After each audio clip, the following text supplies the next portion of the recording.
আসসালামু আলাইকুম। Cocoa তাফরুজা blog চ্যানেলে আবারও আপনাদেরকে স্বাগতম। আশা করছি যে যেখান থেকে আমার ভিডিওটি দেখছেন সবাই ভালো আছেন। এই রমজানে এমন একটি পাকোড়া যদি ইফতারিতে থাকে দেখবেন সবাই পছন্দ করবে। খুব সহজে এবং খুবই অল্প উপকরণে তৈরি করা এই পাকোড়া খেতে কিন্তু বেশ মজার। আর এই পাকোড়া তৈরি করতে কিন্তু খুব বেশি সময় লাগে না, মাত্র 10 মিনিটেই ঝটপট তৈরি করে নিতে পারবেন ঘরে থাকা এই উপকরণগুলো দিয়েই। প্রথমে একটা কথা বলে রাখি, অনেক কষ্ট করে আমরা ভিডিও তৈরি করি। একটা ভিডিও যতটা সময় আপনারা দেখে শেষ করেন, আমাদের এই ভিডিও তৈরি করতে অনেক সময় লাগে। ভিডিও করা থেকে শুরু করে ভিডিও এডিটিং পর্যন্ত অনেক সময় আমাদের এর পিছনে ব্যয় করতে হয়, শুধুমাত্র আপনাদের সামনে সুন্দরভাবে প্রেজেন্টেশন করার জন্য। আপনারা যেন আমাদের ভিডিও থেকে কিছু হলেও শিখতে পারেন। তাই দয়া করে ভিডিওটি স্কিপ করবেন না বা ফুল স্পিডে দেখে শেষ করে দিবেন না। যদি ভালো লাগে অবশ্যই লাইক, কমেন্ট, শেয়ার করবেন ভিডিওর শেষে গিয়ে। আর আমার চ্যানেলে যদি আপনারা আজকে নতুন হয়ে থাকেন, যদি ভিডিওটি ভালো লাগে তবেই আমার চ্যানেলটি সাবস্ক্রাইব করে পাশে থাকা বেল আইকন প্রেস করে রাখবেন, যেন নতুন কোনো ভিডিও আপলোড করলে আপনাদের কাছে নোটিফিকেশন পৌঁছে যায়। আজকের এই মজাদার পাকোড়া তৈরি করার জন্য এখানে আমি কাঁচামরিচ কুচি করে নিয়েছি, আরও কুচি করে নিচ্ছি পেঁয়াজ। এখানে আমি বড় সাইজের দুটো পেঁয়াজ কুচি করে নিচ্ছি।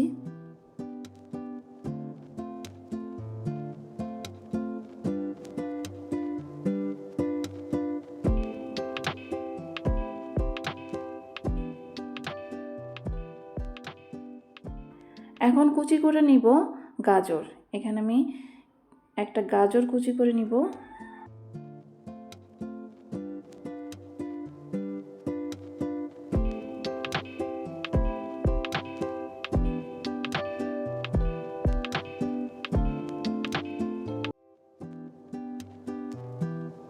পেঁয়াজ, কাঁচামরিচ, গাজর কুচি করে আরও কুচি করে নিয়েছি পেঁয়াজের পাতা। আমি কিন্তু পেঁয়াজের কলি নিই, এখানে আমি পেঁয়াজের পাতা নিয়েছি। এখন এই সিজনে পেঁয়াজের পাতা কিন্তু বাজারে অনেক পাওয়া যায়।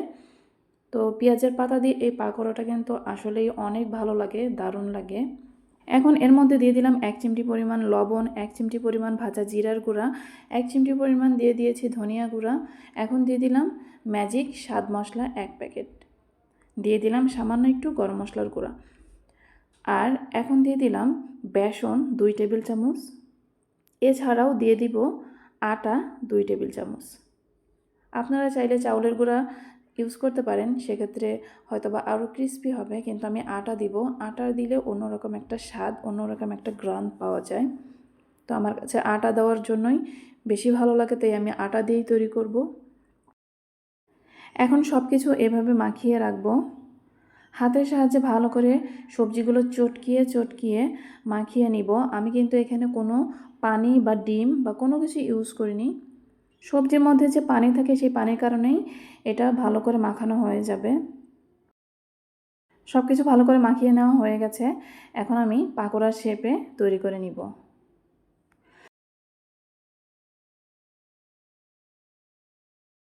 যে কোনো শেপেই তৈরি করা যায়, আমি একটু লম্বাটে করে তৈরি করে নিব। আমার সবগুলো তৈরি করে নেওয়া হয়ে গেছে। এখন চলে যাব চুলোয়। চুলোয় একটি কড়াইতে আমি সয়াবিন তেল দিয়ে নিয়েছি। তেলটা কিছুটা গরম হয়ে আসলে এর মধ্যে পাকোড়াগুলো দিয়ে দিব।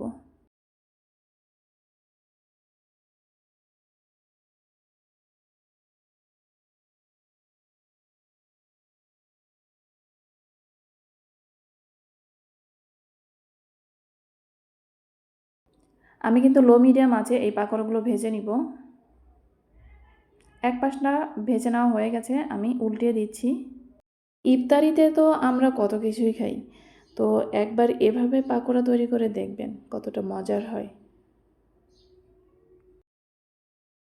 ভিডিওটি দেখতে দেখতে যারা এই পর্যায়ে এসেছেন, একটা লাইক দিতে কিন্তু ভুলবেন না। আর ভিডিওটি যদি ভালো লেগে থাকে অবশ্যই শেয়ার করে অন্য একজনকে আমার ভিডিওটি দেখার সুযোগ করে দিবেন। আর আপনাদের একটা মূল্যবান মন্তব্যে আমার কাজ করার উৎসাহ আরও বাড়িয়ে দেয়, তাই সুন্দর একটা মন্তব্য অবশ্যই রেখে যাবেন।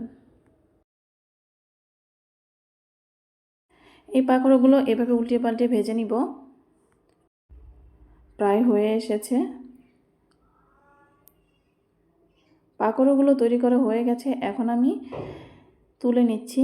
একটা প্লেটে আমি টিস্যুর উপরে পাকোড়াগুলো তুলে নিব, যেন টিস্যুতে অতিরিক্ত তেলটা চুষে নেয়।